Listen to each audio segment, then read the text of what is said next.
This is the first of two videos on multiplying polynomials. An example is shown on the screen right now, 7x times in parentheses 2x plus 3. So let's take a look at the steps of multiplying a monomial and a polynomial, which is what we see down below. The monomial is the red 5x, and the polynomial is 3x plus 2, the part that's in the parenthesis. So the trick to doing these problems is that we need to remember that we are going to multiply this times 3x, but we're also going to multiply it by 2. And we're going to add the results of those two products together. So let's take a look at what that looks like. That would be like multiplying 5x times 3x and then adding the product of 5x and 2. This is a great way to break down this problem into a way that's more manageable. Now we're just taking the product of these two monomials and we're adding it to the product of these two monomials. Let's take a look at some sample problems.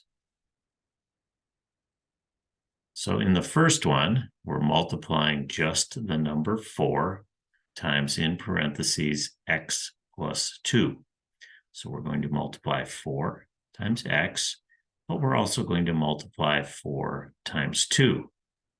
So let me rewrite that as I had on the other page. 4 times x plus, I always like to think of this as addition, and we're going to let the product of the second two terms decide whether it is addition or subtraction. 4 times 2. Then we simplify and multiply these monomials. 4 times x is 4x, and 4 times 2 is a positive 8, so we can just treat this as addition. And the answer to that first problem would be 4x plus 8. Another way that might help for you to think about this is think about this 4 as going over the top, 4 times x, not x the variable, but 4 x the multiplication symbol, and then 4 times 2. This gets us 4x plus 8. Just another way to visualize that. All right, let's take a look at problem 2. In this case, we're going to be multiplying 3x times x, but also 3x times a positive 4. I'm going to break that down the same way that I did the previous problem. 3x times x, the first part of our polynomial, addition, and 3x times the second part, which is positive 4. So like that. Now we simplify these products. 3x times x is 3x squared. And 3x times 4, we only have one variable here, so we're just multiplying the coefficients. 3 times 4 is 12. We get 12x. And because that is positive, we will treat that as addition. We'll get into some negatives in problems 3 and 4. So hopefully that makes sense to you, that the answer to this would be 3x squared plus 12x. If we have a polynomial appear with two terms, we're going to have two terms in our answer. So this form of the answer shouldn't be surprising. Notice that over in problem 1, we had two terms in our polynomial. We also have two terms in our answer. All right, problem 3. We're going to multiply 5x times 2x and 5x times a negative 3 in this case. Once again, I am always going to treat this as addition. So I'm going to set up this form. For a problem like this, we are going to have two products and we're going to add them together. So in this first one, first product, it's going to be 5x and 2x. In the second one, 5x and minus 3, negative 3. Okay, so let's do these products. 5x times 2x.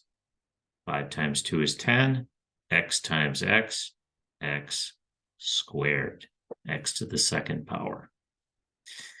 5x, I'm going to still treat this as addition. And because we have a negative in this second part, I'm going to first make a parenthesis here. And I'm going to put our result in the parenthesis. 5x times minus 3. 5 times minus 3, minus 15. And there's just an x. There's not another x to multiply it by, so it's just minus 15x. Now, this is what I'm talking about in terms of letting the sign of this second part determine whether this is addition or subtraction. Adding a negative number is the same thing as subtracting. So we can now rewrite this as 10x squared minus 15x. That's my recommended way of handling the negatives. We're going to do the same thing in problem 4.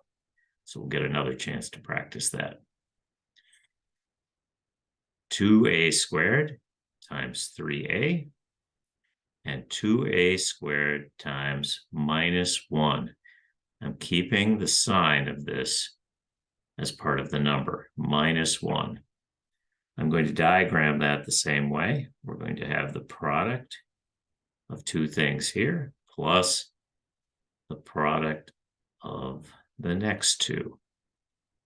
2a squared times 3a, the first part of the polynomial, and 2a squared times minus 1.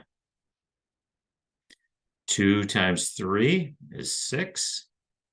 A squared times a is a to the third. We're adding the exponents, and we remember that the a has an exponent of 1. 2 plus 1 is 3. And then in the second half, I'm going to do the same thing because we have a negative number. I'm going to add something in parentheses to make sure we handle that negative correctly. 2 times negative 1 is negative 2. And once again, we just have the single variable here, a squared. We're not multiplying that by another a. So the a squared just follows through. And we are adding a negative number. So once again, that will be treated as subtraction. Minus 2a squared. So there's the answer to number 4. So if I move too fast, feel free to go back and replay this video and pause where necessary and try to work through these at the same time along with me. I think you'll get more out of it that way. So go ahead now, and if you feel good about this, go ahead and try the 10 practice problems. And as usual, if you don't do as well as you'd like, watch the video again and repeat the process, and I think you will do better the next time. All right, good luck, everyone.